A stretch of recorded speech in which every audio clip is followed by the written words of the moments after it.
अस्सलाम वालेकुम dear students. आज हम जो टॉपिक डिस्कस करेंगे इसका नाम है रेक्टिफिकेशन। तो रेक्टिफिकेशन को समझने से पहले हमें थोड़ा सा प्रीवियस लेक्चर रिकॉल करना पड़ेगा। जो हमारा प्रीवियस लेक्चर है उसी की एप्लीकेशन जो है वो है रेक्टिफिकेशन। अब रेक्टिफिकेशन होता क्या है उससे पहले प्रीवियस लेक्चर को रिकॉल कर लेते हैं। प्रीवियस लेक्चर में हम लोगों ने डिस्कस किया था पीएन जंक्शन। ठीक है, तो रेक्टिफिकेशन पीएन जंक्शन या डायोड जो हम लोगों ने प्रीवियस लेक्चर में डिस्कस किया था उसी की एप्लीकेशन है। तो आप कह सकते हैं ये एक एप्लीकेशन है पीएन जंक्शन की। अब पीएन जंक्शन क्या होता है कि हमने पी टाइप मटेरियल और एन टाइप मटेरियल को आपस में जोड़ा था, कंबाइन किया था, तो उसके रिजल्ट में पीएन जंक्शन या डायोड बना था। और उसके रिजल्ट में उनके दरमियान में एक डिप्लेशन रीजन क्रिएट हुआ था। अब इलेक्ट्रॉन्स की मूवमेंट उस डिप्लेशन रीजन की वजह से नहीं हो रही थी, तो उसके लिए हम लोगों ने बाइसिंग की थी। एक हमारे पास थी फॉरवर्ड बाइसिंग और दूसरी हमारे पास थी रिवर्स बाइसिंग। फॉरवर्ड बाइसिंग में हमने क्या किया था, जो पी टाइप मटेरियल है उसको पॉजिटिव टर्मिनल और एन टाइप मटेरियल को हमने नेगेटिव टर्मिनल ऑफ बैटरी से कनेक्ट किया था। और रिवर्स बाइसिंग में इसका उलट किया था, यानी पी टाइप को हमने नेगेटिव के साथ और एन टाइप को हमने पॉजिटिव के साथ कनेक्ट किया था। जो डायोड का सिंबल है वो भी मैंने आपसे डिस्कस किया था प्रीवियस लेक्चर में। सिंबल डायोड का ये था,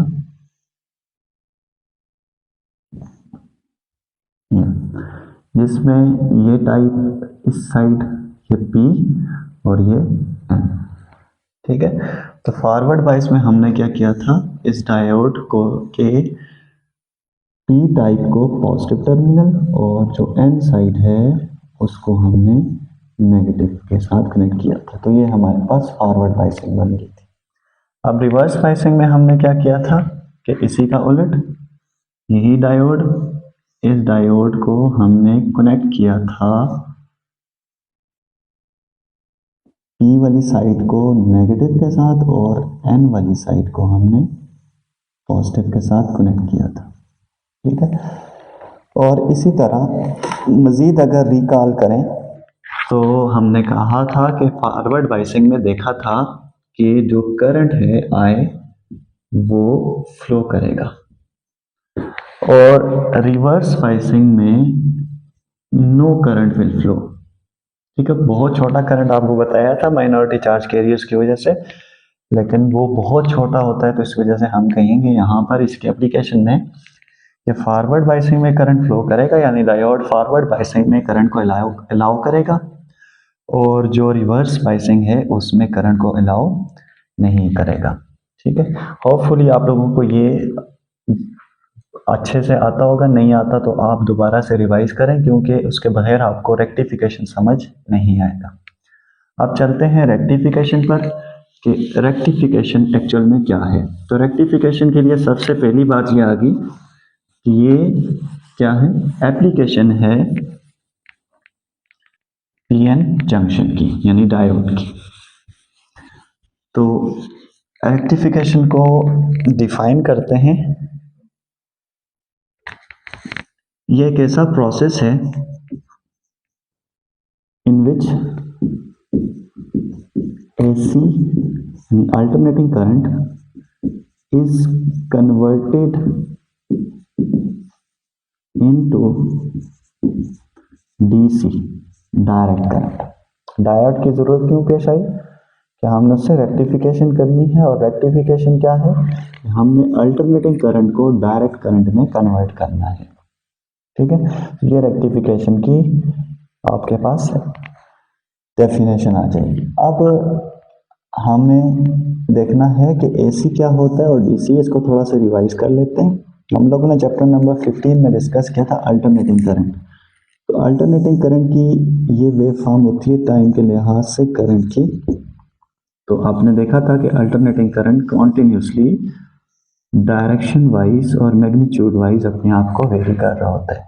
तो ये अल्टरनेटिंग करंट की जो वेव फॉर्म है वो आपके पास आ गई। इसी तरह डायरेक्ट करंट की वेव फॉर्म कैसी है? टाइम के लिहाज से हम लोगों ने चैप्टर नंबर 12 में डायरेक्ट करंट को भी डिस्कस किया था, तो वहां पर ही मैंने आप लोगों को दो तरह के डायरेक्ट करंट्स बताए थे। एक मैंने कहा था कि डायरेक्ट करंट डीसी एक ऐसा करंट होता है जिसमें हमारे पास वोल्टेज जो है वो कांस्टेंट मिल रही होती है, करंट कांस्टेंट मिल रहा होता है, और जो डायरेक्शन होती है वो भी सेम होती है। जबकि एसी में आप देखें तो देखें जो मैग्नीट्यूड है वो भी चेंज हो रही है और डायरेक्शन भी चेंज हो रही है।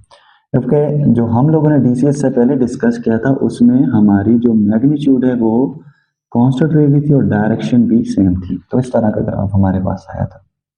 ठीक है, तो आज जो हम जिस रिजल्ट पर पहुंचेंगे वो एक नया डीसी डिस्कस करेंगे। वो डीसी एक ऐसा होगा जिसमें हमें यूनी डायरेक्शनल करंट चाहिए होगा, यूनी डायरेक्शन करंट मिलेगा, लेकिन उसमें मैग्नीट्यूड जो है वो कॉन्टिन्यूसली वेरी करेगी।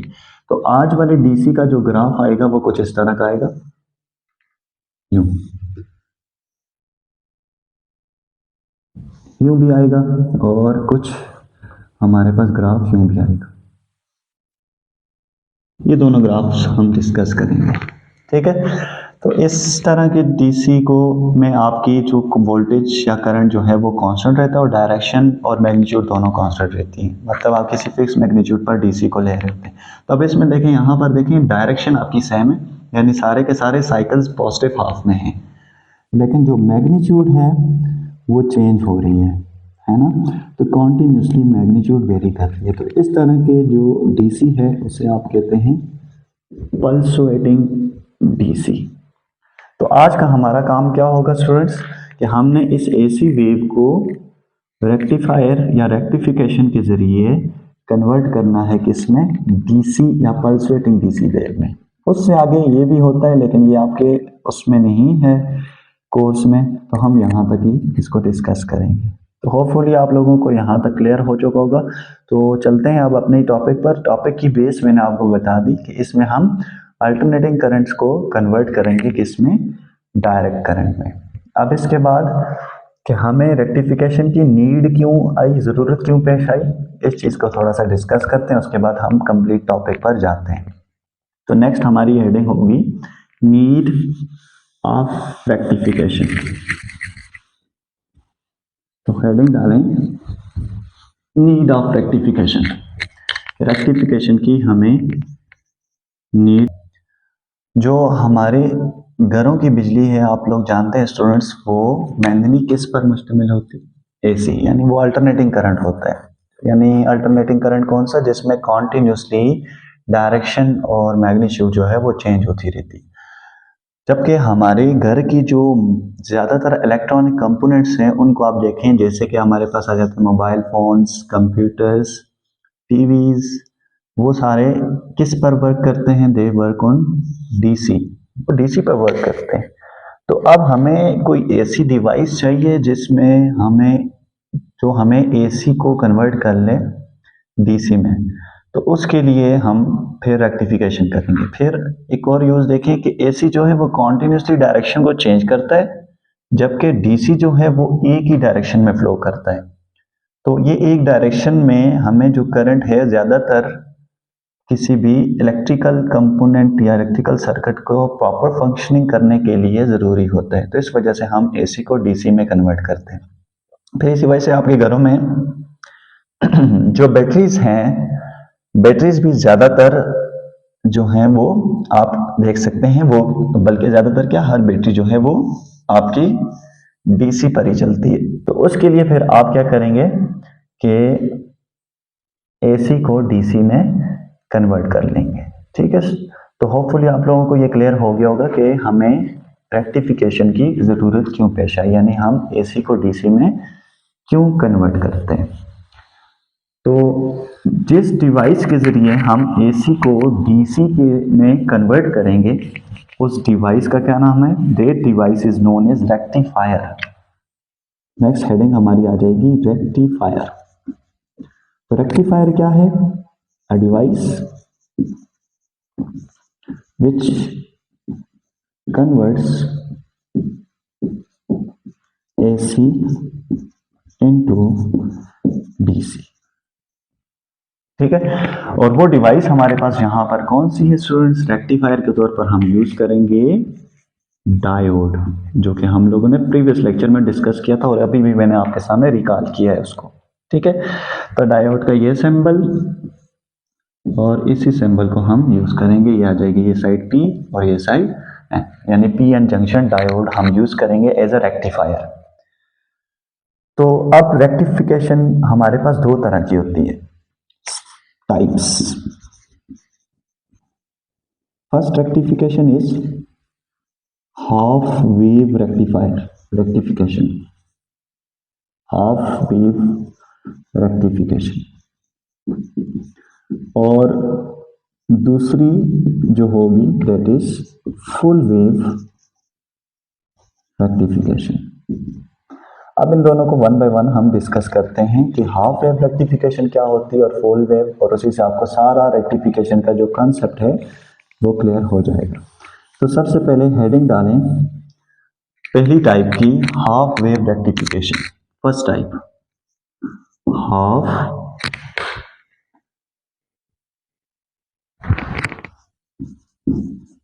Wave rectification. पहले इसकी डेफिनेशन लिखें, फिर उसके बाद हम समझते हैं। Half rectification is such type of rectification in which half of an AC is converted, half wave of an AC is converted into DC। Half wave rectification कौन सी? जिसमें AC की हाफ वेव कन्वर्ट होगी DC में। एक example देखें, फिर उसके बाद हम इसके समझेंगे कैसे कन्वर्ट होगी। फॉर एग्जांपल ये हमारे पास AC वेव, ठीक है। अब इस AC वेव को हमने कन्वर्ट करना है DC में, तो आप देखिए जरा इसकी कन्वर्जन कैसे होगी। यहाँ पर देखिए जो इसका पॉजिटिव हाफ साइकिल है ना, और यहाँ पर ये नेगेटिव हाफ साइकिल है। अब एक हाफ वेव में क्या होगा कि हमें एक साइकिल मिलता जाएगा और जो नेगेटिव साइकिल है वो खत्म होता जाएगा, यानी नेगेटिव साइकिल में कोई करंट फ्लो नहीं करेगा। उसके बाद फिर नेक्स्ट यूं, फिर नेगेटिव, फिर नहीं आएगा, फिर नेक्स्ट यूं। तो होपफुली आपका माइंड बनता जा रहा होगा कि हाफ वेव रेक्टिफिकेशन में क्या होगा, जिसमें देखें आधी वेव, ये वाली वेव कन्वर्ट हुई, ये वाली वेव कन्वर्ट नहीं हुई, फिर ये वाली वेव कन्वर्ट हुई, ये वाली वेव कन्वर्ट नहीं हुई।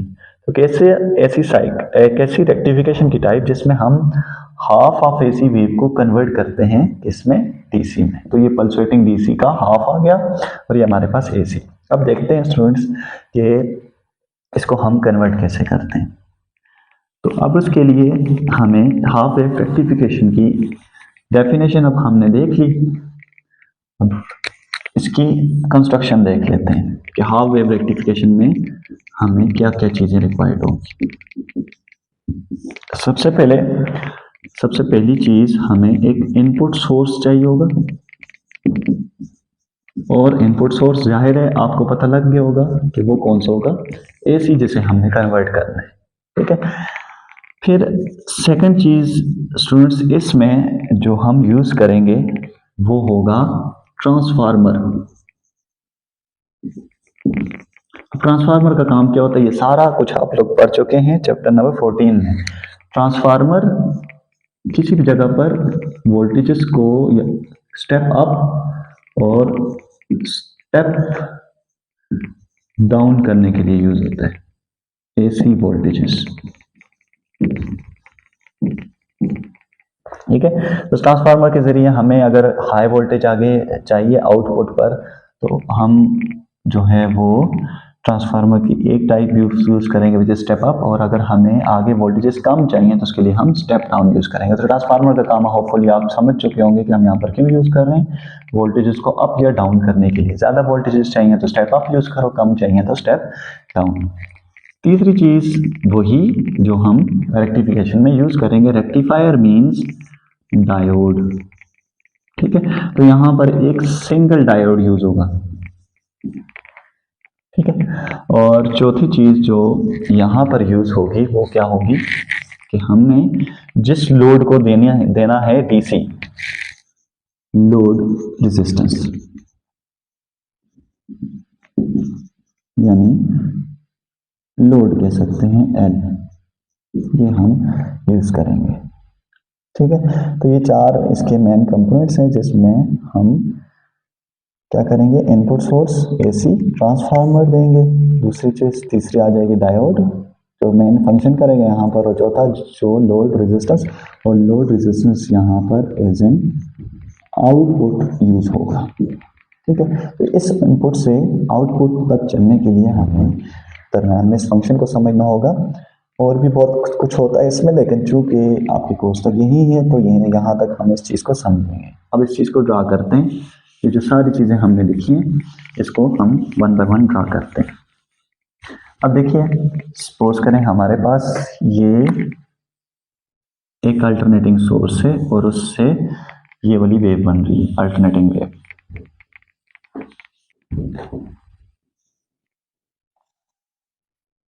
अब इस अल्टरनेटिंग वेव को हमने कन्वर्ट करना है।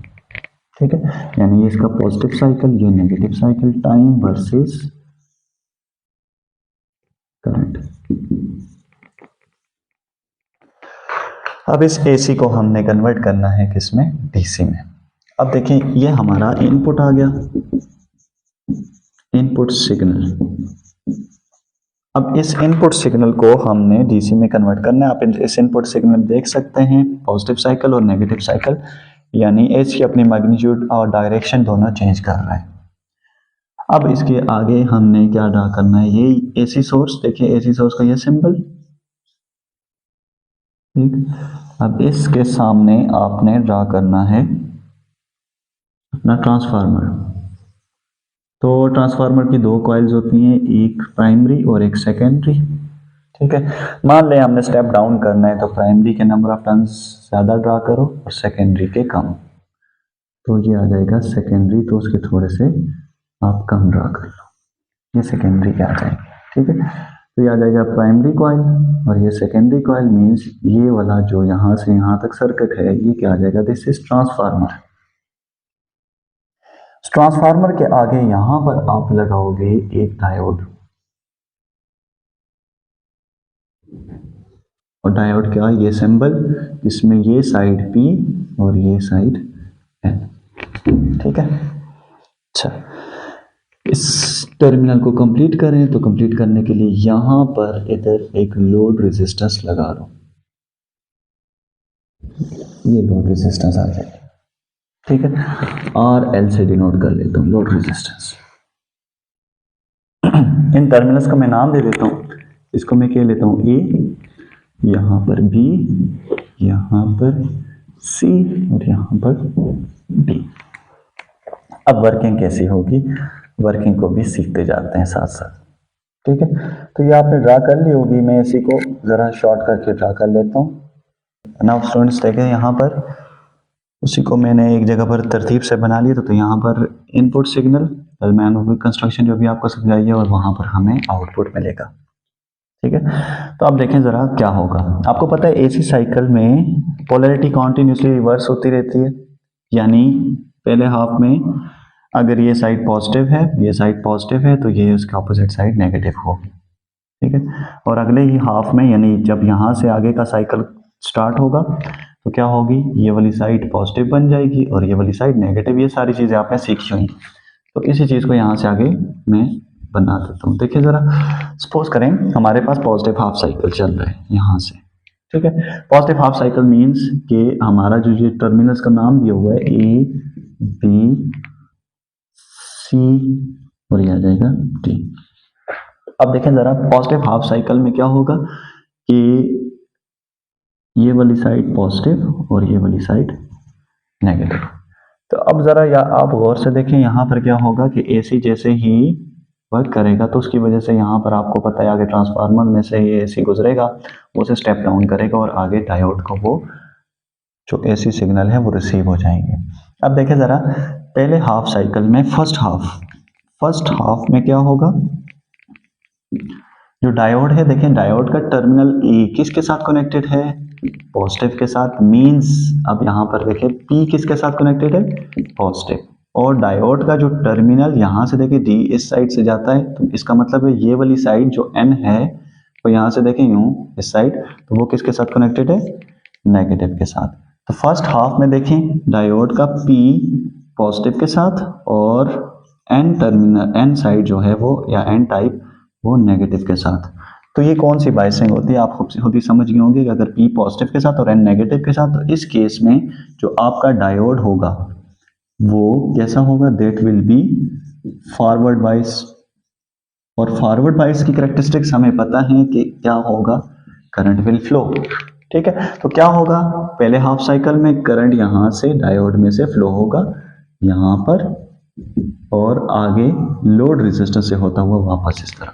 ठीक है, तो लोड रेजिस्टेंस को पहले हाफ साइकिल में करंट मिलेगा, मींस पहली वेव, ये जो पहले हाफ वाली वेव है आपके आउटपुट पर मिलेगी डायोड को। ठीक हो गया, यहां तक आपको समझ आ चुका होगा। अब नेक्स्ट हाफ में क्या होगा, अब नेक्स्ट हाफ में सोचें कि पोलैरिटी क्या हो जाएगी, रिवर्स।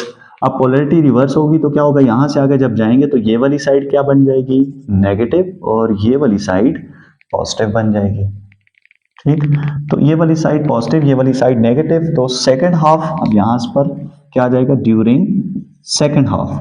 सेकंड हाफ में क्या होगा, अब देखें जरा, सेकंड हाफ में ये वाली साइड नेगेटिव है, तो इसका मतलब डायोड का पी साइड यानी पी टाइप वाला जो पी टाइप है वो किसके साथ कनेक्टेड है, नेगेटिव के साथ। और यहां से देखें इस साइड से जो एन साइड है वो किसके साथ कनेक्टेड है, पॉजिटिव के साथ। तो यहां पर इसका उलट हो रहा है, यानी पी नेगेटिव के साथ और एन पॉजिटिव के साथ। तो ऐसी कौन सी बाइसिंग होती है जिसमें पी नेगेटिव के साथ और एन पॉजिटिव के साथ हो डायोड, तो वो होती है रिवर्स बाइसिंग। तो रिवर्स बाइसिंग में कोई करंट फ्लो नहीं करेगा, तो आपका करंट यहां पर डायोड जो है वो ब्लॉक कर लेगा। तो अब क्या होगा, देखिए जरा, यहां पर ये साइकिल, ये नेक्स्ट साइकिल आया, अब इस साइकिल में डायोड ने आगे करंट लोड तक ट्रांसफर ही नहीं किया, मींस यहां पर कोई करंट फ्लो नहीं कर रहा, आए जीरो। ठीक है, तो रिजल्ट में क्या होगा कि यहां पर देखिए ये वाला वेव सिग्नल आगे इस लोड तक नहीं पहुंच सकेगा, तो रिजल्ट में क्या होगा, यहां पर आपको ये वाला वेव सिग्नल यानी करंट जो है वो इस पॉइंट पर जीरो, बिल्कुल जीरो। ठीक है, अब नेक्स्ट हाफ साइकिल में देखें ऐसी कॉन्टिन्यूसली पोलैरिटी रिवर्स करता रहता है, तो अब नेक्स्ट हाफ साइकिल में देखें ये स्टार्ट हो जाएगा, ये वाली साइड पॉजिटिव, मैं एक और समझा लेता हूँ, ये वाली साइड नेगेटिव, ये क्या, P positive N negative, diode फिर फॉरवर्ड बाइस हो गया, फॉरवर्ड बाइस में फिर करंट फ्लो करेगा, तो रिजल्ट में क्या होगा, आपकी ये वाली वेव फिर आपको मिल जाएगी। उससे नेक्स्ट हाफ साइकिल में फिर क्या होगा, ये नेगेटिव ये पॉजिटिव, तो फिर दोबारा डायोड जो है वो रिवर्स बाइसिंग में आ जाएगा, रिवर्स बाइसिंग में कोई करंट फ्लो नहीं, तो आपके पास देखें यहाँ पर कोई वेव जनरेट नहीं होगी। तो अब देखें इस केस में क्या हो रहा है कि आपका पॉजिटिव साइकिल आपको मिल रहा है, लेकिन नेगेटिव साइकिल ब्लॉक, फिर नेक्स्ट पॉजिटिव फिर मिल रहा है, नेगेटिव साइकिल फिर ब्लॉक। तो इसमें क्या हुआ है कि आपकी full wave of N AC convert हुई है किस में, हाफ वेव डीसी में। तो इस वजह से इस रेक्टिफिकेशन को आप क्या कहते हैं, हाफ वेव रेक्टिफिकेशन, यानी हाफ वेव आपको मिली है आउटपुट पर। ठीक है, तो होपफुली आपको ये समझ आ चुका होगा, अगर ये आपको समझ आ चुका है तो फुल वेव बहुत आसान है फिर। ठीक है, होपफुली आपको क्लियर है, अगर क्लियर ना हुआ तो आप मुझसे क्वेश्चन पूछ सकते हैं। ठीक है, तो एक ऐसे साइकिल में जरा रिवाइज करता हूँ, half wave of N AC is converted into DC, और एसी की हाफ वेव कन्वर्ट हो जाएगी डीसी में, यानी हाफ वेव ब्लॉक हो जाएगी। उसमें क्या होगा कि पहले पार्ट में डायोड फॉरवर्ड बाइस, ठीक है, अगर ये पॉजिटिव साइकिल पी पॉजिटिव के साथ एन नेगेटिव के साथ डायोड फॉरवर्ड बाइस करंट फ्लो करेगा, और नेक्स्ट हाफ में डायोड रिवर्स बाइस होगा, यानी पी नेगेटिव के साथ और एन पॉजिटिव के साथ, तो कोई करंट फ्लो नहीं होगा, तो आपकी ऐसी वेव ब्लॉक होती जाएगी। तो इस तरह कंटिन्यूसली देखें आपको करंट मिलता रहेगा। तो अब मुझे बताएं आपको आउटपुट पर कैसा करंट मिल रहा है, एक ही डायरेक्शन में मिल रहा है ना। ठीक है, देखें सारे का सारा पॉजिटिव हाफ में जा रहा है, तो इसका मतलब क्या हुआ कि आपने यहाँ पर डीसी ले लिया, लेकिन इस डीसी में आप देख सकते हैं कि जो मैग्नीट्यूड है वो कांस्टेंट नहीं है, तो वो उसको कांस्टेंट रखने के लिए आगे फिल्टर्स का यूज करते हैं, तो वो आपके कोर्स में नहीं है। तो बहरहाल इधर तक ही है, यही है कि आप एसी को डीसी में कैसे कन्वर्ट करते हैं, तो ये यहाँ तक आपको समझ आ चुका होगा। तो नेक्स्ट सेकेंड टाइप की हेडिंग डालें, which is full wave rectification. Now second type, full wave rectification. Full wave आप खुद ही समझ चुके होंगे कैसी होगी, side type in which full wave of an AC is converted into DC। ठीक है स्टूडेंट्स, पिछले वाले में क्या था, मैं जरा फिर रिवाइज करता हूँ। यहाँ पर ये फुल वेव थी, उसमें हाफ वेव आपकी डीसी में कन्वर्ट हुई है। ठीक है, तो अब इस हाफ वेव में क्या था, तो देखिए जरा, यहाँ पर सपोज करें हम बैटरी को चार्ज कर रहे हैं। ठीक है, अब बैटरी को चार्ज करने के लिए आपको यूनि डायरेक्शन करंट तो मिल गया, लेकिन उस यूनि डायरेक्शनल करंट में आपको देखो यहाँ पर पहले साइकिल में करंट मिल रहा है, अगले साइकिल में करंट नहीं मिल रहा, फिर मिल रहा है, फिर नहीं मिल रहा। तो इससे आपको क्या हो रहा है, देखो यहाँ पर टाइम आपका बैटरी ज्यादा नहीं ले रही, इस दौरान बैटरी जो है वो चार्ज नहीं होगी, फिर चार्ज होगी, फिर इस दौरान बैटरी चार्ज नहीं होगी। तो इस दौरान बैटरी देखें अच्छा खासा टाइम ले रही है चार्ज होने में। तो हम कुछ ऐसा काम करते हैं कि जिसमें हमें ये जो हाफ वेव है ये भी ऊपर की तरफ मिल जाए, यानी सारी की सारी फुल वेव जो है वो एसी डीसी में कन्वर्ट हो जाए। तो उसके लिए फिर हम अपनी जो भी रिक्वायर्ड डिवाइस है उसको हम सारी की सारी वोल्टेजेस जो हैं वो प्रोवाइड कर सकते हैं। देखिए इसका आउटपुट सिग्नल भी लो आएगा, आपको जो वो आउटपुट पर वोल्टेजेस हैं वो कम मिलेंगी, तो इस वजह से हम फुल वेव रेक्टिफिकेशन पर जाएंगे। ठीक है, तो अब फुल वेव रेक्टिफिकेशन क्या है कि इसमें हम फुल वेव एसी को डीसी में कन्वर्ट करते हैं। अब इसकी कंस्ट्रक्शन में हमें जो चीज़ें रिक्वायर्ड हैं बाकी सब वही है, सिर्फ कुछ चीज़ें चेंज हो जाएंगी। फर्स्ट वन वही एसी सोर्स, और एसी सोर्स यहाँ पर एज एन इनपुट काम करेगा। ठीक, फिर दूसरी चीज जो यहाँ पर इंपॉर्टेंट है वो है ट्रांसफार्मर ही होगा, लेकिन ट्रांसफार्मर की एक टाइप यूज होगी which is known as centre tap transformer. अभी आप लोगों ने नहीं पढ़ा हुआ, मैं अभी समझाता हूँ, बहुत आसान सा है। Centre taped transformer, centre tap transformer कौन सा ट्रांसफार्मर होता है, इन विच one terminal is connected at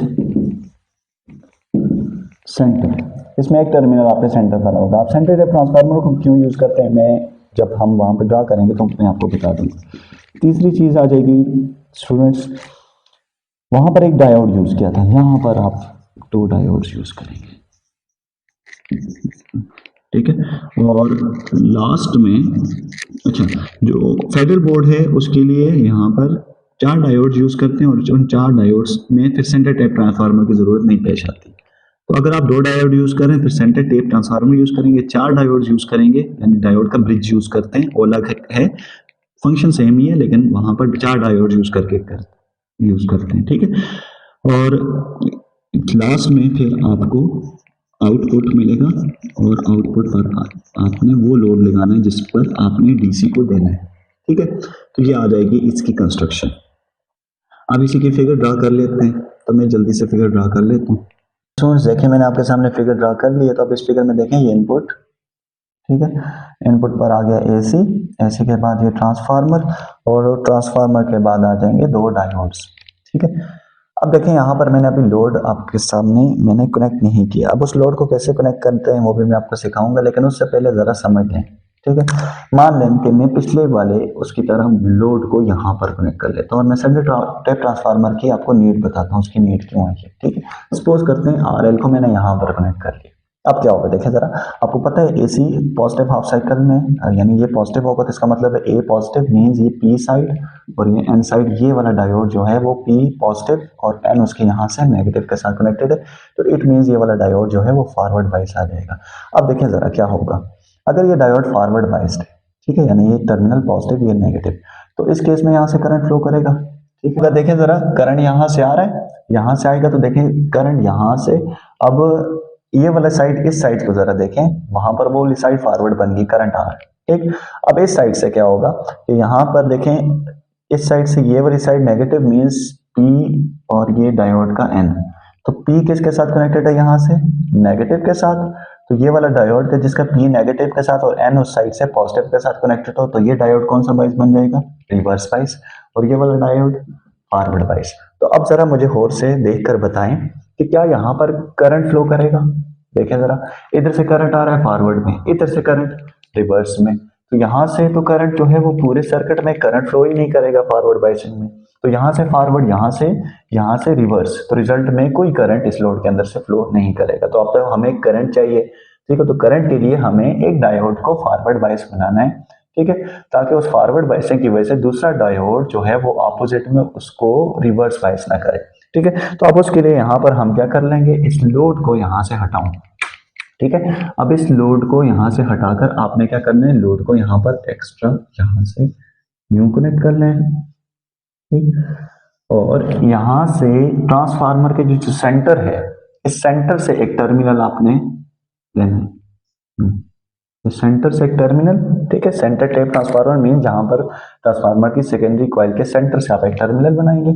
अब उस टर्मिनल को यहाँ से, अच्छा इस वायर के साथ कनेक्ट नहीं होगा तो उस कनेक्शन को आपने ना दिखाने के लिए क्या करना है, यहाँ से इस वायर को यूं करना है। इसका मतलब ये वायर इसके ऊपर से होकर आ रही है, इसके साथ कनेक्टेड नहीं है, ठीक है।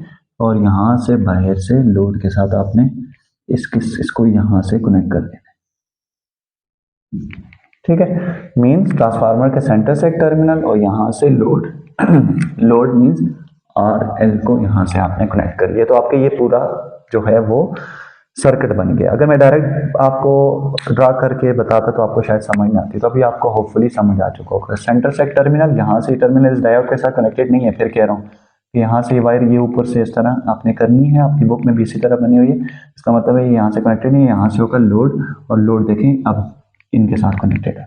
अब देखना यहाँ पर करंट कैसे फ्लो करेगा। अब उसी तरह ड्यूरिंग फर्स्ट हाफ में क्या होगा, ठीक है। मान लेते हैं फर्स्ट हाफ में ये वाली साइड पॉजिटिव है, ये वाली साइड नेगेटिव है, यानी एसी का ये वाला साइकिल आपने देखना है। तो अब इस फर्स्ट हाफ में क्या होगा, देखें जरा, जो ए साइड है, ए साइड यानी डायोड की ये वाली साइड, वो किसके साथ है, पॉजिटिव के साथ, और डायोड की जो एन साइड है वो किसके साथ है, यहाँ से नेगेटिव के साथ। तो फर्स्ट हाफ में डायोड D1 जो है वो उसका जो P है वो किसके साथ है, पॉजिटिव के साथ, और N किसके साथ है, नेगेटिव के साथ। तो ये डायोड फिर कौन सा बायस बन जाएगा फॉरवर्ड बायस बन जाएगा। मींस यहां से करंट जो है वो करंट फ्लो करेगा, ठीक है। नाउ इसी दौरान यहां पर देखें करंट का फ्लो कैसा होगा, यहां से ए से बी टर्मिनल, इस टर्मिनल को मैं कुछ नाम दे देता हूं, ओ दे देता हूं, ठीक है।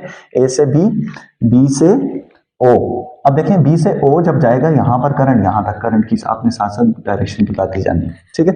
यहां से करंट आएगा तो अब देखें ये वाला डायोड D2 कैसा है, D2 के बारे में भी देखें। इस केस में D2 कैसा है, D2 देखो यहां से D2 किसके साथ कनेक्टेड है, नेगेटिव, और यानी उसका जो P वाला साइड है वो नेगेटिव के साथ, और जो उसका N वाला साइड है वो किसके साथ कनेक्टेड है, पॉजिटिव के साथ। तो डायोड D2 के बारे में उसका P नेगेटिव के साथ और N पॉजिटिव के साथ कनेक्टेड है। तो अब देखें डायोड D2 कैसा बायस है, रिवर्स बायस्ड। समझ आ चुका होगा, फिर से रिवाइज करता हूं, देखें जरा। पॉजिटिव हाफ साइकिल में ये वाला diode P positive and negative, पहले हाफ साइकिल में, ठीक है। तो ये डायोड फॉरवर्ड। अब दूसरे डायोड को देखें, यहां से इसका जो ये वाला टर्मिनल यहां से देखो नेगेटिव के साथ P, और दूसरा ये वाला पॉजिटिव के साथ। तो रिजल्ट में क्या हुआ कि जो डायोड D1 है वो फॉरवर्ड बायस और D2 रिवर्स बायस। तो डायोड D2 में कोई करंट फ्लो नहीं करेगा, ठीक है। तो अब देखें यहां पर करंट क्या होगा, करंट डायोड D1 से जाएगा यहां तक। अब यहां से आगे करंट नहीं जाएगा क्योंकि यहां से तो डायोड इसको ब्लॉक कर रहा है। तो रिजल्ट में क्या होगा देखो जरा, अब क्या आपके लोड में करंट जा सकता है। अब आपको समझ आ चुका होगा कि टर्मिनल यहां पर अलग से क्यों बनाया है, ठीक है। तो अब आपका करंट यहां से होता हुआ सीधा लोड से होता हुआ वापस उसी पॉइंट पर ए पर आ जाएगा, ठीक है, यानी वापस इसी पॉइंट ए पर आ जाएगा, ठीक है। तो आपका देखें पूरा लूप सा है वो कंप्लीट हो रहा है, क्लियर हो गया होगा होपफुली, ठीक है। अब सेकंड हाफ पर आएंगे। सेकंड हाफ में क्या होगा, ड्यूरिंग सेकंड हाफ, अब सेकंड हाफ में इसी का ऑपोजिट हो जाएगा। देखिए जरा सेकंड हाफ में क्या होगा, अब सेकंड हाफ में यानी ये वाला हाफ, ठीक है। अच्छा आउटपुट पर वेव भी ड्रा करते जाएं, मैं यहाँ पर ड्रा कर रहा हूँ, आउटपुट पर वेव भी ड्रा होती है, ठीक है, टाइम के लिहाज से करंट। तो पहले हाफ में डायोड जो है, डायोड D1 की वजह से लोड में से करंट गुजरा, तो आपका पहला साइकिल आपको मिला, ये वाला फर्स्ट हाफ मिल गया, ठीक है। अब नेक्स्ट हाफ में देखें, नेक्स्ट हाफ में क्या होगा कि पोलैरिटी रिवर्स हो जाएगी, यानी ये वाली साइड नेगेटिव और ये वाली साइड आपकी पॉजिटिव बन जाएगी, ठीक है। तो अब इस केस में क्या होगा, देखें जरा, इस केस में आप खुद ही सोचें कि what about the diode D1, उसका P अब किसके साथ कनेक्टेड है, नेगेटिव, यानी P नेगेटिव के साथ और N पॉजिटिव के साथ, ठीक। तो P नेगेटिव N पॉजिटिव के साथ हो तो ये कौन सा बायस होता है, रिवर्स बाइस्ड। अब रिवर्स बाइस में क्या होता है कि यहाँ पर डायोड D1 में से करंट कोई फ्लो नहीं करेगा, ठीक है। नेक्स्ट सेकेंड हाफ साइकिल में क्या होगा, डायोड D1 रिवर्स बाइस आ जाए, ठीक। अब डायोड D2 को देखें, D2 में क्या हो रहा है, उसका जो P है यहाँ पर देखें, P किसके साथ कनेक्टेड है, पॉजिटिव के साथ, और उसका N किसके साथ कनेक्टेड है, नेगेटिव के साथ। तो बार बार मुझे करवाने की जरूरत है, अब आप खुद समझ चुके होंगे, ठीक है। तो P किसके साथ कनेक्टेड है, पॉजिटिव, और डायोड D2 का, और N नेगेटिव। तो अब ये कौन सा बाइस बन जाए, P पॉजिटिव N नेगेटिव, तो ये बन जाएगा फॉरवर्ड बाइस। और फॉरवर्ड बाइस में से डायोड D2 में से करंट फ्लो करेगा, ठीक हो गया। अब देखें यहां पर करंट की डायरेक्शन कैसे आएगी, मैं पुरानी वाली डायरेक्शंस को यहां से हटा देता हूं, ठीक है। ये पुरानी वाली डायरेक्शंस को यहां से हटा दिया। तो अब देखें जरा करंट क्या होगा, ठीक है। अब देखें करंट क्या, यहां से इस प्राइमरी एसी सोर्स, वही इलेक्ट्रोमैग्नेटिक इंडक्शन, यहां पर प्राइमरी से सेकेंडरी कॉइल में जैसे करंट जाएगा तो अब क्या होगा, देखें डायोड D2 में से करंट यहां से जाएगा, यहां डायोड D2, ठीक है, यहां से होता हुआ यहां, अब यहां पर आए इस पॉइंट पर देखें करंट यहां से इस टर्मिनल से होता हुआ सीधा किसकी तरफ जाएगा, लोड की तरफ, ठीक है। लेकिन करंट यहां से ऊपर नहीं जा सकेगा। अब इसका रीजन क्या है ऊपर नहीं जाएगा, ऊपर ये वाला कौन सा डायोड अब इस केस में कौन सा है, this will be reverse bias, तो ये रिवर्स बायस होगा। रिजल्ट में क्या होगा कि यहाँ पर कोई करंट फ्लो ऊपर की तरफ नहीं जाएगा, सारा करंट यहाँ से इधर की तरफ, ठीक है, लोड रेजिस्टेंस से फिर वापस होता हुआ उस यहाँ से इस पॉइंट पर, ठीक है। तो अब दोनों केसेस में देखें डायोड D1 और D2 में क्या होगा कि आपका करंट की डायरेक्शन लोड पर कैसी आ रही है। देखें जरा आप पीछे वीडियो को वापस जाकर देखें तो D1 में करंट इसी तरफ आ रहा था लोड में से, और जब D2 से पास कर रहे थे तब भी करंट की डायरेक्शन इसी तरफ थी, D1 भी और D2 भी, दोनों केसेस में करंट की डायरेक्शन सेम आ रही है। इसका मतलब है करंट की डायरेक्शन लोड पर क्या आ रही है, सेम। जबकि स्टार्ट में देखें करंट की डायरेक्शन पहले हाफ में पॉजिटिव, दूसरे हाफ में नेगेटिव, तो इट मींस कि आपका जो आउटपुट है, आउटपुट पर करंट की डायरेक्शन सेम आ रही है, तो डायरेक्शन सेम मीन कि नेक्स्ट वेव हमारी कैसी बननी चाहिए, यहां पर या इसके ऊपर। तो आपका आंसर होगा जाहिर है इसके ऊपर, क्योंकि करंट की डायरेक्शन डायोड D2 भी सेम ही है, ठीक है। तो नेक्स्ट हाफ उसी तरह हो जाएगा, फिर उसके बाद कॉन्टिन्यूसली उसी तरह साइकिल रिपीट होता जाएगा, और आपका जो डायोड है वो कॉन्टिन्यूसली एक फॉरवर्ड एक रिवर्स, फॉरवर्ड रिवर्स इस तरह कॉन्टिन्यूसली होता जाएगा। तो एक और साइकिल कर लेते हैं, पॉजिटिव, नेक्स्ट वाला नेगेटिव, तो क्या हो जाएगा समझ लेते हैं। नेक्स्ट हाफ में ये पॉजिटिव, तो इसका मतलब है ये डायोड D1 फॉरवर्ड, ये रिवर्स, तो इसमें से करंट फ्लो करेगा यहां से होता हुआ सीधा इधर, लेकिन ये करंट यहां से नहीं जाएगा, तो यहां से नहीं आएगा, तो रिजल्ट में ये करंट ब्लॉक, ठीक है। तो आपका नेक्स्ट वेव यहां पर फिर मिल जाएगी आपको, ठीक है। और उससे नेक्स्ट में क्या होगा, फिर ये पॉजिटिव, ये वाला नेगेटिव, तो क्या बन जाएगा, ये वाला डायोड फॉरवर्ड बाइस, ये रिवर्स बाइस, तो अब सारा करंट यहां से होता हुआ सीधे लोड की तरफ यहां से सीधा, ठीक है।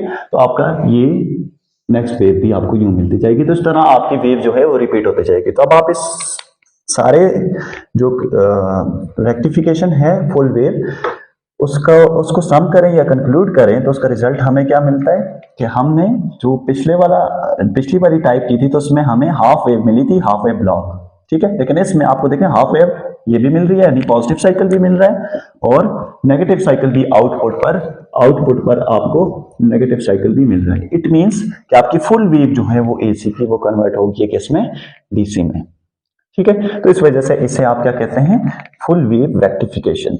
नाउ स्टूडेंट्स आपका होमवर्क ये है, compare the advantages and disadvantages of full wave and half wave rectification, ठीक। और सेकंड क्वेश्चन आप देखें, हमने इसमें एक्स्ट्रा चीज यूज की जो आज हमने नहीं पढ़ी हुई थी, तो मैं भी उस पर क्वेश्चन बन सकता है, what is the advantage of using center taped transformer, ठीक है। स्टूडेंट्स इसका जो दोनों क्वेश्चंस हैं इसका आंसर आपने मुझे देना होगा। तो होपफुली यहाँ तक आपको लेक्चर समझ आ चुका होगा। तो अगर कोई क्वेश्चन है तो आप मुझसे व्हाट्सएप ग्रुप में पूछ सकते हैं। व्हाट्सएप ग्रुप आपका ओपन हुआ होगा।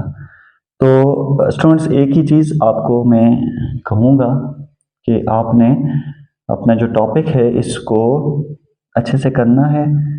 मुझे नहीं लगता कि कोई ऐसा पॉइंट है जो इसमें आपको समझ ना आए हो, अगर आप अच्छे से समझ के कर लें। मिलते हैं अपने नेक्स्ट लेक्चर के साथ। नेक्स्ट लेक्चर में हम डिस्कस करेंगे ट्रांजिस्टर को, डायोड से ट्रायोड्स पे जाएंगे, आप शुरू समझ लें, ठीक है। तो इंशाल्लाह हम नेक्स्ट वीडियो के साथ मिलते हैं। तो तब तक के लिए अल्लाह हाफिज़। अपने